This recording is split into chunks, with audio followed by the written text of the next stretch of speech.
예수님을 믿고 예수님의 말씀을 배우다 보면 우리의 가치가 바뀌게 됩니다. 세상적인 가치가 하나님 나라의 것으로 바뀌게 되고, 물질적인 가치에서 생명으로 바뀌게 됩니다. 무엇보다도 우리들의 가치는 사람에게로 바뀌게 됩니다.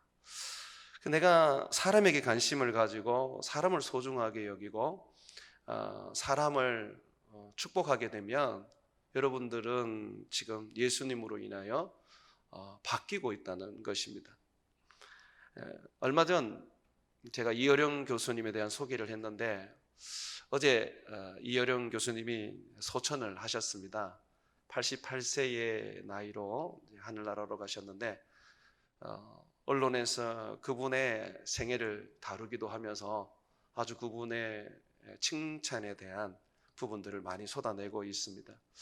이어령 교수님은 여러분 잘 아는 것처럼 우리나라 현존하는 최고의 지성이다, 그렇게 일컬어지지 않습니까? 이어령 교수님이 처음에는 예수님을 믿지 않으셨어요. 근데 그분의 딸이 미국에서 검사가 되었다가 이제 예수님을 믿고 목사가 됩니다. 지금은 아버지보다 먼저 천국으로 가셨습니다. 이 딸을 통해서 이제 예수님을 믿게 됐어요.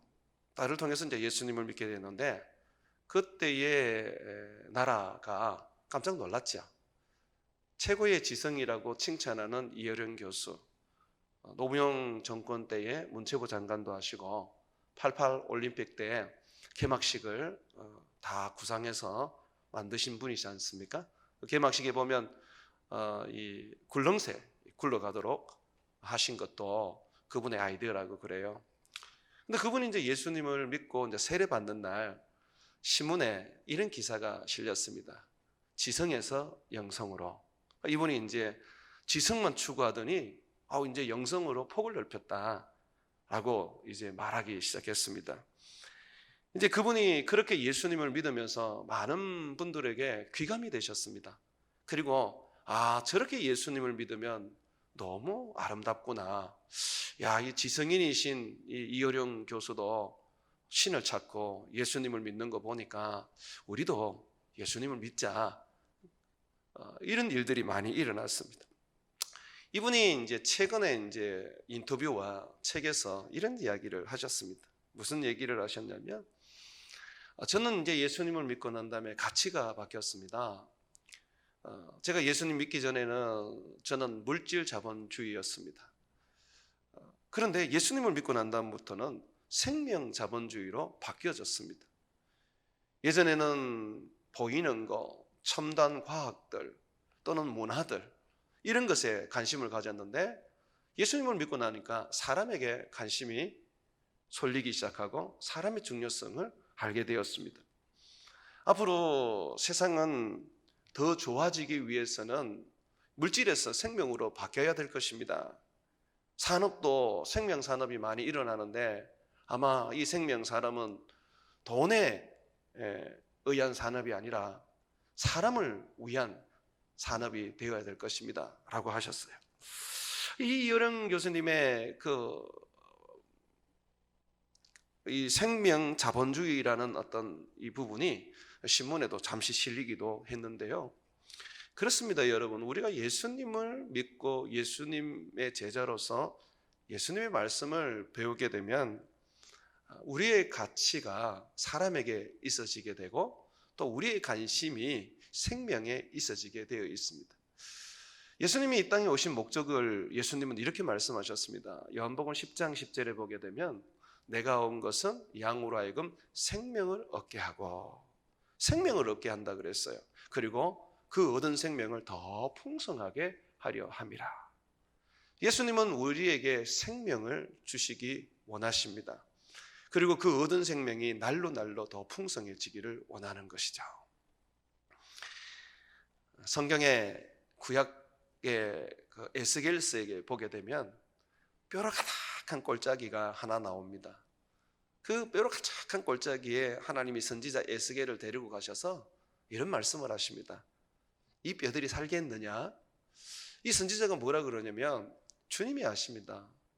내 지식으로, 내 경험으로는 결코 이 마른 뼈들이 다시 살 수는 없습니다. 그러나 주님은 이 뼈들을 살릴 수 있습니다 라고 그렇게 고백을 했던 것이죠. 그때 하나님께서 선지자의 입에서 말씀을 전하게 해서 그 뼈들을 다 살려냅니다. 그 속에 성령이 들어가게 해서 그들에게 생명을 공급해 줍니다. 그래서 여호와의 큰 군대가 되어 버립니다. 주님은 이것이 하나의 메시지라 그랬어요. 마른 뼈와 같은 이 세상, 나는 이 죽은 사람들을 살리기를 원한다. 절망뿐이고 또 공포뿐이고 좌절뿐인 이 사람들에게 희망을 주고 기쁨을 주고 그리고 행복을 주기를 원한다. 이것이 너희들의 사명이 되어야 된다라고 이 선지자에게 주님이 가르치신 것이죠. 그렇습니다, 여러분. 우리 주님의 시야는 사람에게 있습니다.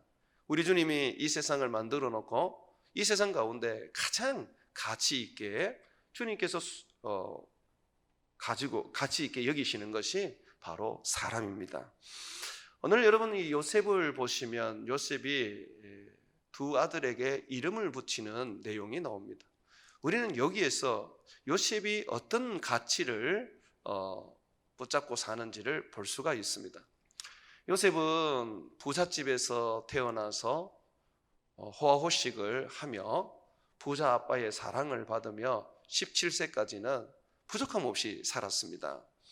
그런데 형들의 미움을 받고 이집 노예로 팔려가게 됩니다. 인신매매가 된 것이죠. 거기서부터 한 번도 경험해 보지 못했던 정말 절망과 고통을 경험하게 됩니다. 노예로 살고 또 감옥에서 죄수로 살았습니다. 13년의 세월, 요셉의 20대의 인생은 정말 처참하고 그리고 너무 고통스러웠습니다. 그런 가운데 하나님께서 그를 어느 날 이집트의 총리가 되게 해주셨습니다. 인생이 완전히 막 역전이 된 것이죠. 바닥에서 하늘로 올라간 것입니다. 정말 놀라운 일이죠. 이집트의 총리가 되면서 그가 하는 일마다 너무너무 잘 되는 거죠. 또 많은 사람들은 이 요셉을 칭송하며 그를 높였습니다. 이전에 아버지 집에서 부자의 아들로 살 때와는 또한 격이 달랐습니다. 이집트라는 것은 당신의 지금의 미국과 같이 강대국 중에 강대국이었습니다.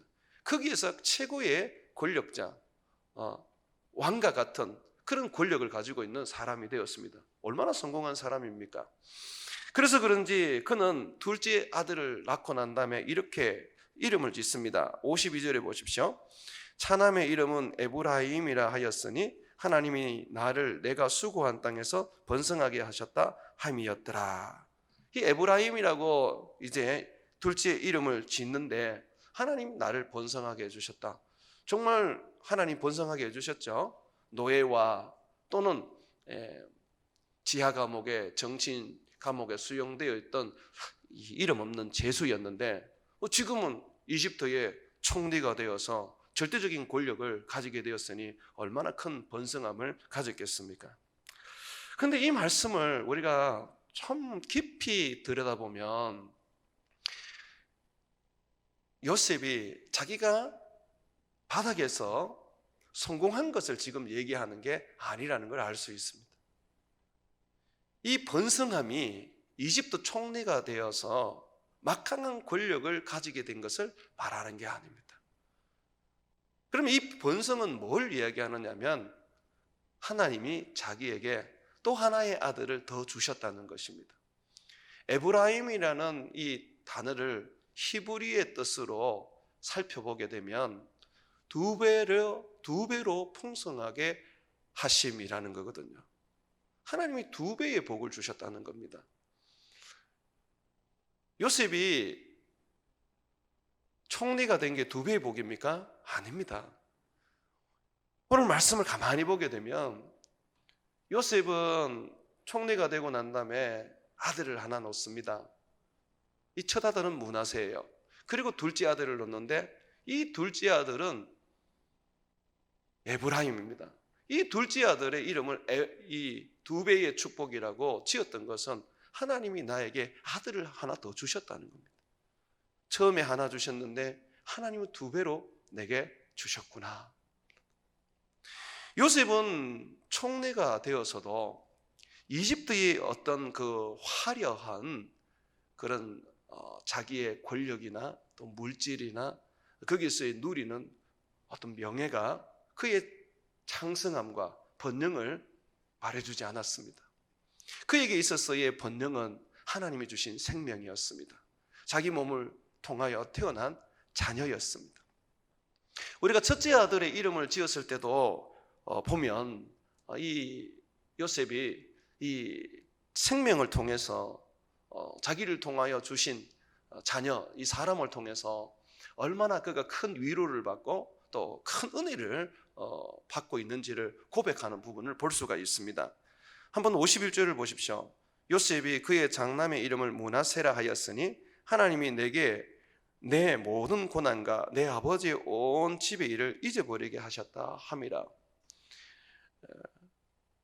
총리가 되고 난 다음에 13년의 노예 생활과 그리고 죄수의 생활을 잊어버릴 수 있습니다. 그런데 자세히 보게 되면 우리는 이 부분을 이렇게 해석을 할 수 있습니다. 하나님이 나에게 아들을 하나 주셨는데 내가 그 아들을 이제 보니까 내 근심을 내가 이제 잊어버리게 되었다. 그동안 살아왔던 고생과 고난이 그냥 순식간에 눈 녹듯이 녹게 되었다. 형들이 나를 팔아서 이집트의 노예가 되게 했지만 내가 형들을 용서하게 되었다 라고 그렇게 지금 고백하는 것이죠. 요셉에게 있어서 자기의 자녀는 자기의 삶에 있어서 새로운 인생을 살 수 있도록 만들어 주었습니다. 용서할 수 있도록 만들어 주었습니다. 하나님이 나를 축복하신다, 갑절로 내게 은혜를 주셨다는 고백을 할 수 있는 그런 원인이 되었습니다. 사랑하는 여러분, 이 요셉을 우리가 보면서 사람에 대한 인식이 이 요셉에게 어떠한 모습인지를 우리가 좀 배워야 합니다. 요셉은요, 하나님이 주시는 사람을 하나님의 은혜로 여겼고 하나님의 위로로 여겼고 하나님의 축복으로 여겼고 하나님의 능력으로 여겼습니다. 여러분들은 어떻습니까? 여러분에게 주신 자녀가 여러분에게 위로며 여러분에게 주신 축복이며 여러분에게 주신 능력이며 하나님의 은혜라고 그렇게 고백이 되십니까? 여러분들이 어떤 사람을 전도해서 그 사람을 예수 믿게 하여 구원에 이르게 했습니다. 그랬을 때에 여러분 그 사람으로 인해서 이 사람은 내게 주신 은혜며 내게 주신 축복이며 내게 주신 능력이라고 고백이 됩니까? 결혼을 하고 난 다음에 내 배우자가 내게 주신 하나님의 은혜며 내게 주신 능력이며 내 인생의 축복이라고 고백이 됩니까? 요셉은 지금 17세에 인신매매를 당해서 이집트로 팔려와서 13년간 참 많은 고통스러운 삶을 살았습니다. 그 속에서 이제 그가 결혼을 하고 자녀를 낳았을 때에 그 자녀를 보면서 그는 하나님의 위로와 하나님의 축복과 하나님의 은혜를 무한히 고백할 수 있었습니다. 요셉이 노예 생활을 하다가 보디발 집에서 청지기가 되잖아요. 그때 하나님이 그에게 은혜도 주시고 또 형통함도 주시지 않습니까? 근데 거기에 보면 한 번도 요셉이 하나님을 향하여 감사하거나 찬양하는 부분을 기록해 놓지 않고 있습니다. 13년의 세월 속에 하나님 많은 은혜를 주셨습니다. 13년의 세월 속에 하나님 형통함을 주셨습니다. 그럼에도 불구하고 요셉은 하나님에 대한 그의 고백이 없습니다. 그런데 그가 자녀를 낳았을 때에 그 자녀를 통해서 그 마음에 비로소 하나님께 감사가 되고 하나님께 찬양이 되고 하나님께 자기의 삶을 드릴 수 있는 그런 모습을 가지게 되었던 것이죠. 주님께서는 이처럼 우리들의 인생 속에서 우리들의 삶이 어떤 세상적인 어떤 것들보다 사람에게 더 가치를 두고 사람에게 우리가 기쁨과 또 소망을 두며 하나님은 또한 사람을 통해서 은혜와 축복과 능력을 주신다는 것을 우리가 알기를 원합니다. 박용선 박사님은 이런 이야기를 하셨습니다. 영혼의 가치는 세상의 무엇과도 바꿀 수가 없다. 어떤 것도 이 영혼의 가치와 바꿀 수 없다는 것입니다. 예수님은 그래서 이 한 생명을 천하보다 귀하게 여기셨던 것이죠. 한 생명인 우리를 살리기 위해서 예수님은 이 땅에 오셨고 우리를 위하여 친히 십자가에서 죽으셨습니다. 예수님의 그 시야는 사람에게 있었고 예수님의 가치는 사람에게 있었기 때문에 자기의 목숨을 아낌없이 바칠 수가 있었던 것이죠. 우리보다 더 존귀하게 만들어진 창조물이 하나 있습니다. 천사들입니다. 그런데 천사들도 우리처럼 범죄를 했는데도 불구하고 그들을 위해서는 예수님이 그 죄를 속죄하기 위하여 죽지 않으셨습니다. 이 천사에게 주님은 가치를 두지 않는다는 것입니다. 그러나 사람인 우리에게는 다르게 하셨습니다. 주님은 우리를 위하여 십자가에서 죽으셨습니다. 자기의 목숨을 바쳐서 대신하여 우리를 살리셨습니다.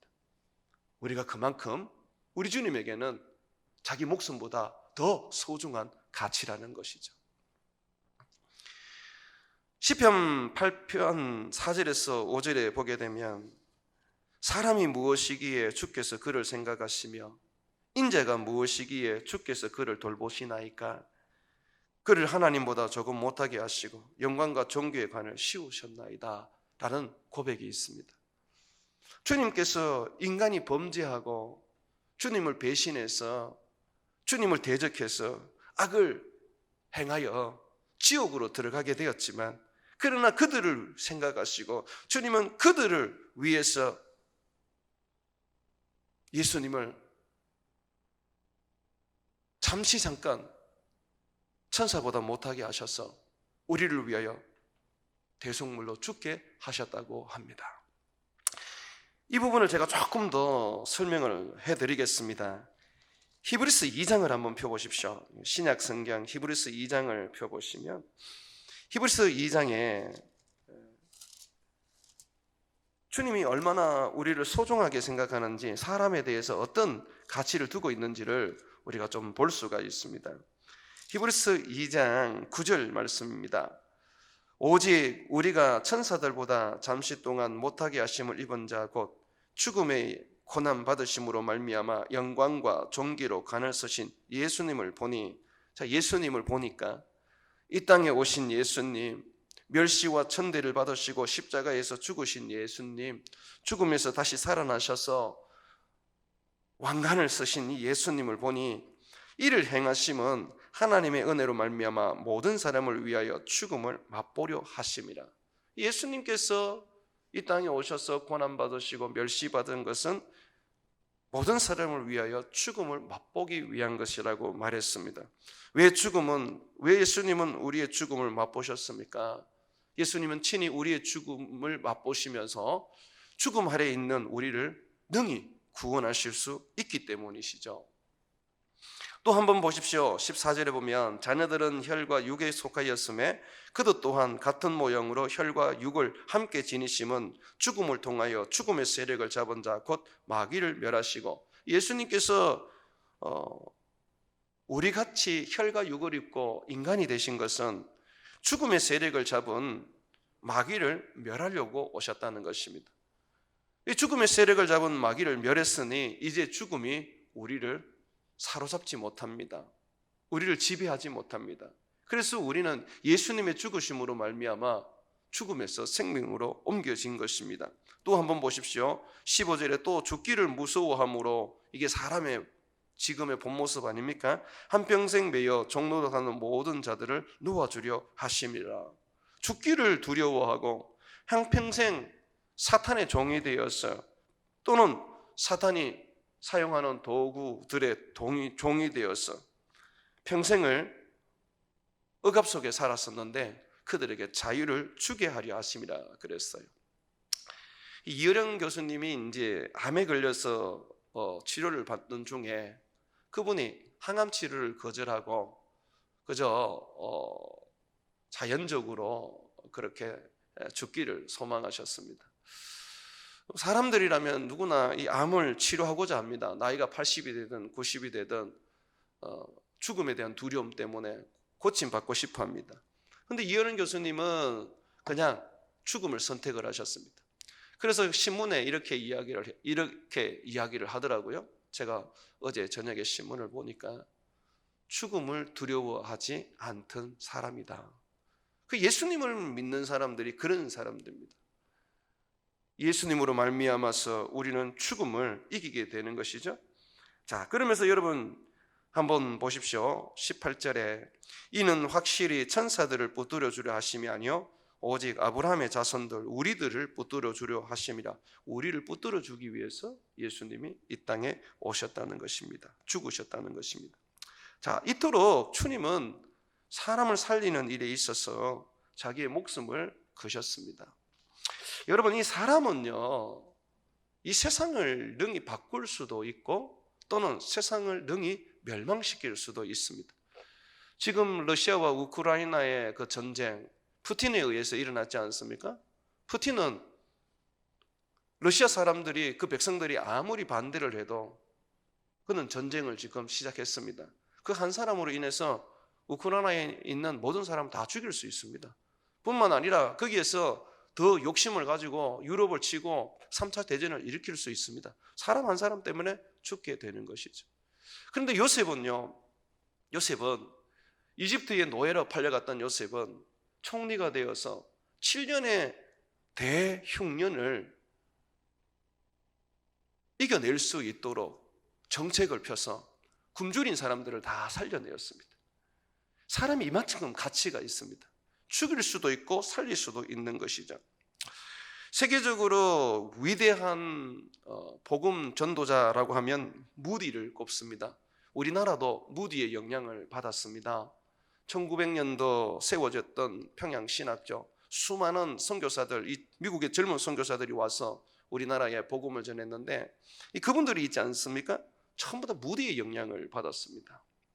그래서 우리나라는 이 무디의 영향권 안에서 벗어나지를 못합니다. 그리고 여러분 잘 아는 것처럼 빌리 그레엄 목사님 1970년대에 여의도에 와서 200만 명이 모여서 복음을 들었죠. 그때 얼마나 많은 사람들이 회개하고 세례를 받았는지 몰라요.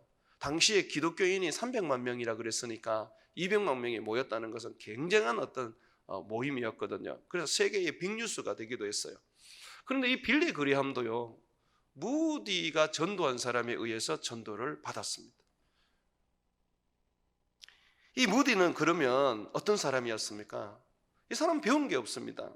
너무 가난해서 어릴 때부터 구두 수순공으로서 그냥 일을 했던 그런 수순공이었습니다. 그런데 이 사람을 변화시킨 사람이 있었는데, 이 사람을 변화시킨 사람이 누구였느냐면 당시에 무디가 다니던 주일학교 선생님입니다. 킴벨이라는 여자 선생님입니다. 이 여자 선생님의 그 글을 읽어보니까 이런 글이 써져 있었습니다. 무디를 처음 만났을 때는 가망성이 없는 아이 중에 하나였습니다. 이 아이에게 예수님을 전하고 이 아이에게 어떤 미래를 말한다는 것은 사치에 불과했습니다. 그렇지만 나는 예수님이 나를 구원하신 것처럼 이 아이를 구원해야 된다는 그 마음을 저는 가졌습니다. 그래서 이 아이에게 끊임없이 찾아가서 나는 예수님을 전했고 마침내 이 아이는 예수님을 영접했습니다. 무드는 킴벨 선생님을 통해서 성경을 배우고 예수님을 영접하였습니다. 그런 후에 그의 인생은 바뀌어져 버렸습니다. 그는 미국 전역의 복음 전도자가 되었고 또 세계 곳곳에 선교사를 보내어 곳곳에 교회를 세우는 영향력 있는 인물이 되었습니다. 우리나라 선교도 그가 영향을 미쳤다고 제가 말씀을 드렸습니다.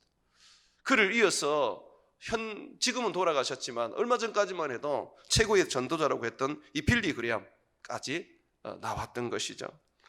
여러분 한번 보십시오. 이 한 사람의 가치, 한 생명의 이 가치가 얼마나 창대하고 얼마나 놀라우신 하나님의 번영입니까? 사람 하나 잘 키우고 사람 하나 잘 세워지면 결국 그 사람이 최고의 복이고 최고의 능력이라는 것입니다. 이걸 알았던 요셉은 자기가 총리된 것이 기쁘지 않았습니다. 정말 그가 기뻤고 행복했던 것은 하나님이 그에게 주신 자녀들이었습니다. 하나님이 그에게 주신 생명들이었습니다. 특별히 이 요셉은 아버지 야곱과 또 할아버지 이삭과 아브라함의 신앙을 가지고 있었습니다. 하나님이 항상 이 아브라함이나 이삭이나 야곱에게 나타나면 어떤 이야기를 하셨습니까? 내가 너로 큰 민족이 되게 해주겠다라고 말씀하셨지 않습니까? 네 자손이 큰 민족이 될 것이다. 하나님은 항상 믿음의 사람들에게 너는 한 민족이다, 네 자녀도 한 민족이다 라고 말씀하셨습니다. 심지어 아브라함이 육신적으로 낳았던 이스마엘 같은 경우에도 주님 뭐라 그러셨습니까? 그도 한 민족을 이루게 될 것이다. 주님은 자녀를 낳은 믿음의 사람들에게 그 자녀의 가치를 민족이라고 말씀해 주셨습니다. 큰 민족이라고 말씀해 주셨습니다. 이 사상을 그대로 요셉이 가지고 있었습니다. 그러다 보니까 요셉이 이집트에서 아이를 낳았을 때에 그 아이는 한 민족이었기 때문에 창대할 수밖에 없었고 하나님이 주신 번영일 수밖에 없었던 것이죠. 여러분, 여러분들의 자녀가 한 민족인 것을 한번 생각해 보십시오. 하나님께서 그를 통하여 많은 사람들을 구원할 것이라고 한번 생각해 보십시오. 여러분의 자녀를 통해서 하나님이 놀라운 일들을 이룰 것이라는 생각을 한번 해보십시오. 정말 놀랍지 않습니까? 세계 역사 속에서 무디라든지 빌리 그레함이라든지 이 사람들은 정말 대단한 사람으로 사람들에게 소개되고 있습니다. 그런데 킴벨이라는 이 무디를 키웠던 분은 소개되지 않습니다. 하지만 생각해 보십시오.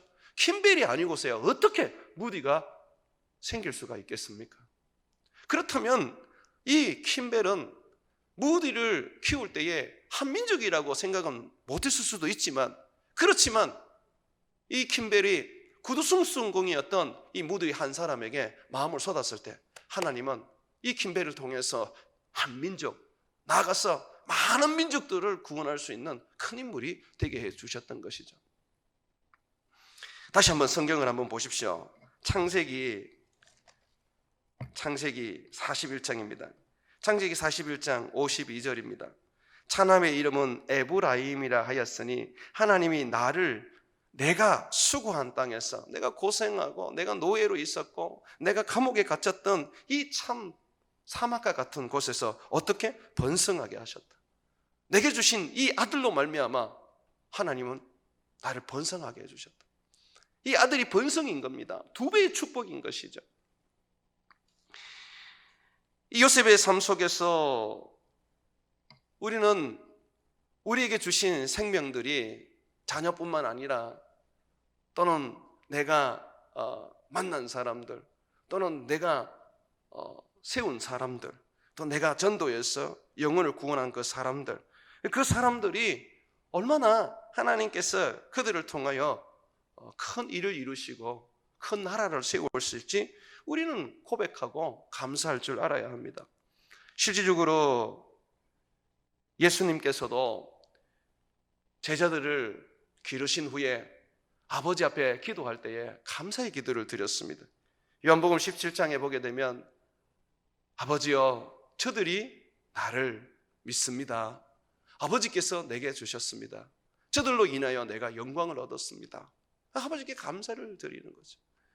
예수님께서는 많은 무리들이 있었지만 그 중에 12 제자를 키우고 하나는 예수님을 배신했지만 그 11명의 제자가 온 땅에 하나님의 교회를 만들고 영혼을 구원하는 일을 하게 하였습니다. 이토록 사람의 이 가치가 큰 것이죠. 그래서 바울은 예수님과 같은 마음을 가지고 에베소 교회를 세우면 그 에베소 교회의 성도들로 인해서 하나님께 감사를 드렸고, 또 데살로니가 교회를 세우면 그 데살로니가 교회의 믿는 성도들로 인해서 감사를 드렸던 것입니다. 여러분, 우리들의 주어진 사람들, 특별히 여러분의 자녀들은 여러분들의 감사의 제목이 되어야 합니다. 하나님께서 여러분의 자녀들을 번성함으로 주셨고, 그리고 창대함으로 주셨고, 축복으로 주셨고, 은혜로 주셨습니다. 하나님이 여러분들에게 물질은 주시고 명예는 주시는데, 정말 여러분의 인생 속에 그냥 외롭게 하셨다면 여러분 그것이 과연 행복하시겠습니까? 자녀도 없고, 또 내가 양육하는 사람도 없고, 내가 만나는 사람도 없고, 그렇게 산다면 어떻게 우리의 삶에 그것이 행복이 되고 기쁨이 되겠습니까? 그런데도 불구하고 우리는 자꾸 어떤 내게 주어진 이 생명에 대한 가치는 모르고, 생명에 대한 축복은 모르고, 자꾸 우리는 추구하는 것이 물질적이고 세상적인 거거든요. 물질적인 거는 여러분 얼마든지 여러분에게 주신 사람들을 위해서 쓰십시오. 그 사람을 키우고 먹이고 고치는 데 쓰십시오. 그것이 물질의 가치입니다. 물질은 사람을 키우는데 사용되어야 하는 것이죠. 진짜 우리들이 소중하게 여겨야 할 가치, 바로 사람입니다. 그래서 저는 여러분들에게 권면하고 싶습니다. 그냥 여러분에게 주어진 자녀들, 여러분에게 주어진 사람들, 여러분들이 만나는 사람, 있는 그대로 감사하고 있는 그대로 여러분 받아들이십시오. 그들이 하나님의 축복이며 하나님의 번성함이며 하나님이 주신 은혜라는 것을 받아들이십시오. 이것이 되면 여러분들은 예수님과 같은 삶을 사실 수가 있습니다. 물론 사람들처럼 여러분들을 괴롭히고 사람보다 더 여러분들을 힘들게 하는 존재가 어디 있겠습니까? 누가 그러더라고요? 사람을 가까이 하니 개를 가까이 하겠다. 그래서 요즘 개를 많이 키우시는지 모르지만 그건 잘못된 겁니다. 개는 여러분들이 다스려야 할 짐승이고, 여러분들이 섬겨야 할 부분들은 사람입니다. 사람이 개보다 더 못한 취급을 받는 오늘날 시대를 보면서 그것은 그리스도인의 모습이 아닙니다. 자녀들에 대해서 너무 엄하게 책망하고 나무라시기보다 매도 들어야 되고 잘못된 것을 훈육도 하셔야 되는데, 그것보다 기도가 먼저 앞섰으면 좋겠습니다. 이 에브라임이라는 이 이름을 받은 이 요셉의 둘째 아들은 참 축복된 아들이었습니다. 왜냐하면 아버지가 에브라임이라는 이름을 붙여주면서 이 에브라임은 정말 그 이름대로 하나님께 축복을 받았습니다. 하나님이 내게 주신 2배의 풍성함, 이 에브라임은 나중에 야곱의 양자가 됩니다. 할아버지의 양자가 됩니다. 그의 형 므낫세와 함께 말입니다. 그래서 이스라엘 지파가 13지파가 됩니다. 므낫세 지파, 에브람 지파. 근데 야곱이 낳은가? 자식이 아니잖아요. 요셉이 낳았잖아요. 그런데 이 요셉이 하나님 앞에 감사하고 이 에브라임이 태어났을 때에 2배의 축복이라고 고백하면서 그 아이에게 이름을 붙여주며 그 아이가 2배의 축복으로 살 수 있도록 축복했을 때에 어떻게 됐습니까? 하나님이 이 두 아이를 정말 2배의 축복에 해당하는 인생이 되게 해주셨죠. 이스라엘 역사 속에서 각기 한 지파가 되게 해주셨습니다. 뿐만 아니라 하나님은 이 요셉의 축복대로 항상 에브라임을 복주시고 복주셔서 므낫세보다 더 크게 하셨고, 에브라임은 이스라엘 역사 속에서 다윗의 유다 지파와 함께 상백을 이루는 큰 지파로서 영향을 떨치게 되었습니다. 요셉의 이 아버지 야곱은요, 자식에 대한 남다른 축복이 있었습니다. 이 야곱이 마지막 아들을 이제 낳았는데 그 이름이 이제 베냐민이지 않습니까? 그의 사랑하는 아내 라헬이 이 베냐민을 낳다가 죽었어요. 베냐민을 낳다가 이제 죽었는데 그때 죽으면서 아들의 이름을 지어줬습니다. 그 아들의 이름이 뭐냐면 베논입니다. 베논이. 베논이라는 것은 슬픔의 아들. 상당히 부정적인 이름입니다. 내가 널 놓다가 죽었다. 참 내가 슬프다. 너는 의미 없이 자라는구나. 참 슬프다. 그 이름 자체가 너무너무 슬픈 이름입니다. 그런데 아버지가 이 요셉이 엄마가 지었던 이 베논이라는 이름을 바꾸었습니다. 베냐민이라고 지었습니다. 이 베냐민은 뭐냐면 오른손의 아들입니다. 이 오른손이라는 것은 권능을 말하거든요. 아버지의 오른손의 아들. 그러다 보니까 이 베냐민은요, 희한하게 절대적으로 망하지 않았어요. 완전히 지파가 말살될 그런 위험이 사사기 시대에 있었는데 다시 살아납니다.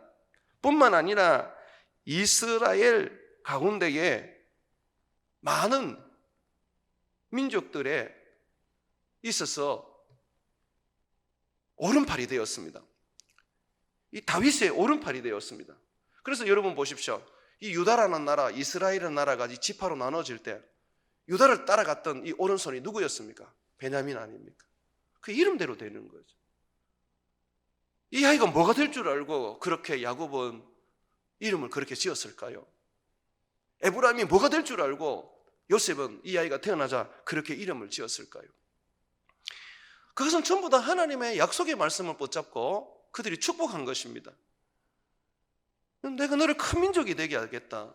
네 자녀들은 큰 민족이 될 것이다 라고 하셨던 그 하나님의 말씀을 붙잡고 믿음의 사람들은 자녀들이 태어나면 그냥 그 이름 자체가 창대함이고 그 이름 자체가 축복이고 그 이름 자체가 번성함이었고 그 이름 자체가 오른손의 아들이었던 것이죠. 믿음이 없었던 이 요셉의 어머니 라헬도 요셉을 놓고 지을 때 요셉이라 했는데 이 요셉의 뜻이 뭔지 압니까? 하나 더 주세요라는 거예요.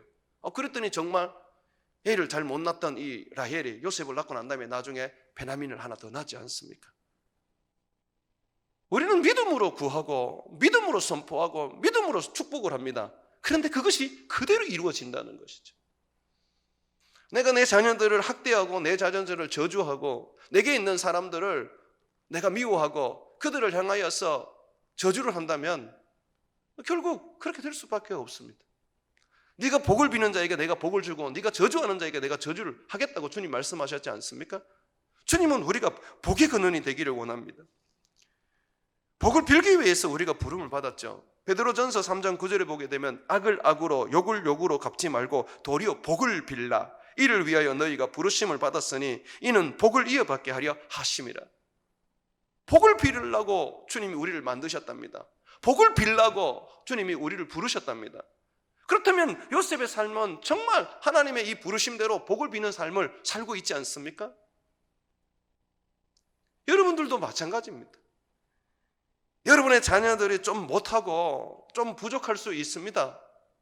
집박할 때도 있지만 그러나 여러분들은 이 아이에게 해줘야 될 게 뭐냐면 돈 벌어서 공부시켜주고 필요한 옷 사주고 하는 것보다 하나님의 약속을 붙잡고 복을 빌어줘야 되는 것입니다. 그들을 향해서 복을 빌어주며 그들에게 하나님의 복을 임하도록 축복해 줘야 하는 것입니다. 그럴 때 그 아이들이 그 복대로 되는 것입니다. 목사님, 복을 빌면 복대로 됩니까? 네. 예수님께서 전도하러 제자들을 보내실 때에 전도하는 곳마다 먼저 기거할 수 있는 집을 찾으라 그래요. 그래서 누군가 자기들을 영접을 하면 그 집에 들어가서 복을 빌으라 그럽니다. 그러면 주님 말씀하십니다. 너희가 복을 빌면 그대로 될 것이다. 그런데 너희가 어떤 집에 들어가서 그 집에 복을 빌었는데 만약에 그 집이 너희들을 배척하고 너희를 영접하지 않거든 그냥 나오라 그럽니다. 그들에게 빌었던 복이 너희에게 돌아갈 것이다. 그 복이 거기 임하지 않는 거죠.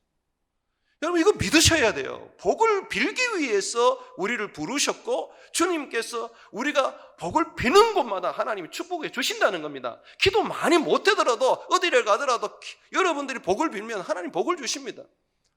우리가 이렇게 성도들의 집에 가면 가장 먼저 하는 게 뭡니까? 기도부터 하지 않습니까? 뭔 기도합니까? 복을 비는 거잖아요. 여러분들이 새로운 어떤 곳에 가더라도 믿든 안 믿든 거기에 잠시 눈을 감고 기도를 합니다. 뭔 기도를 합니까? 예수님이 가르친 대로 복을 비는 것입니다. 여러분, 복을 비는 것이 기복주의입니까? 아니, 성경은 우리가 그렇게 복을 빌기 위해서 부름을 받았다고 가르치고 있습니다. 만약에 그것 때문에 기복주의라는 소리를 들었다면 당당히 들으십시오. 우리들에게 주어진 하나님의 권세고 하나님의 축복입니다. 여러분, 이 세상을 떠나버리면 여러분의 자녀들, 여러분의 또 자손들, 심지어 여러분들이 만나고 여러분들이 함께하는 사람들에게 복을 빌 수가 없습니다. 빌고 싶어도 못 빕니다. 여러분의 자녀들이 또 여러분의 배우자들이 그 삶이 힘들고 어려운 게 혹시 여러분들이 복을 빌어주지 않아서 그런 건 아닐까요? 우리 아들은 가만히 놔둬도 다 잘해, 그냥 지가 알아서 다 잘해, 이런 아들이 없어 라고 한다면 오산입니다. 걔에게도 복이 필요합니다. 우리 청년 하나가 자격증 시험을 쳤는데 여러 사람들이 응시를 했는데 그 자격증 시험에 3사람인가 이렇게 붙었대요. 얼마 붙지를 않았어요. 근데 시험이 참 어려웠대요. 근데 그 청년이 집에 와서 하는 말이 이런 말을 하더래요. 하나님이 내게 은혜를 주셔서 내가 시험을 잘 보게 됐다. 이건 내 힘이 아니다. 근데 그 아이가 그렇게 고백할 수 있는 게 자기가 직접 시험을 쳐보니까 자기 실력이 아니라는 걸 느끼거든요. 보십시오. 하나님의 은혜가 임합니다. 자식을 두고 기도하고 내게 주어진 사람들을 두고 기도하고 내 기업을 두고 기도하고 내게 하나님 앞에 주신 모든 것을 두고 기도하면요, 언젠가는 하나님께서 그것을 이루어 주십니다. 성경에 보게 되면 제사장을 세워도 예배가 끝나면 복을 빌게 만듭니다. 그래서 예배 제일 끝에 이 축도가 있는 겁니다. 이 제사장들의 그 축복문을 한번 보십시오. 여호와는 내게 얼굴을 드사 그 은혜를 비추시기를 원하고, 그렇게 말하지 않습니까? 복을 빈단 말이죠. 족장들은, 믿음의 족장들은 죽을 때가 되면 자식들을 다 모아서 복을 빕니다. 늘 복을 빌어주면서도 불구하고 죽는 그 순간까지 복을 빌어줍니다. 그래서 여러분, 요셉이 죽을 때도 보십시오. 복을 빌어주지 않습니까? 야곱이 죽을 때도 보십시오. 복을 빌어주지 않습니까? 모세도 죽을 때에 어떻습니까? 다 불러가지고 복을 빌어주지 않습니까? 이삭 보십시오. 눈이 어두워서 이제 점점 죽을 것 같으니까 혹시나 내가 죽어버리면 너희들에게 복을 빌어줄 수 없으니까 내가 너 복을 빌어주겠다. 그러면서 그 에서 큰아들에게 사냥하고 요리를 해라. 내가 마음껏 먹고 내가 너희를 마음껏 복 빌어주겠다. 그렇게 말하지 않습니까? 사랑하는 여러분, 사람에게 가치를 두고 있다면, 생명 자본주의 속에서 우리가 살아가고 있다면 우리는 사람을 귀하게 여기고 그 사람으로 인하여 감사할 뿐만 아니라 복을 부르치는 인생이 되어야 합니다. 여러분, 오늘 이후로부터 여러분의 자녀들과 여러분이 만나는 사람들과 그리고 여러분이 함께하는 좋은 사람들을 복을 빌어주시기를 바랍니다. 원수로 할지라도 우리 주님은 말합니다. 원수에게 너희가 복을 빌어줘라. 그 복이 합당하면 그 사람에게 임할 것이지만 합당하지 않으면 너희에게 돌아갈 것이다. 원수도 사랑하라고 말씀하지 않습니까? 저주하지 말고 복을 빌어주십시오. 사람에게 가치를 두고 있고 사람에게 의미를 두고 살아가는 사람이라면 복을 빌어주는 사람입니다. 사랑하는 여러분, 우리 주님께서는요, 여러분들이 오늘 말씀 붙잡고 요셉처럼 여러분의 자녀들을, 또 여러분들이 앞으로 만나는 사람들을, 여러분이 전도한 사람들을 아낌없이 소중하게 여기고 복을 빌어주기를 원합니다. 이제는 한번 아이들 집받기보다 좀 한번 덜 집받고 손을 얹어서 축복을 빌어주는 저와 여러분 되시기를 주의 이름으로 축원을 드립니다.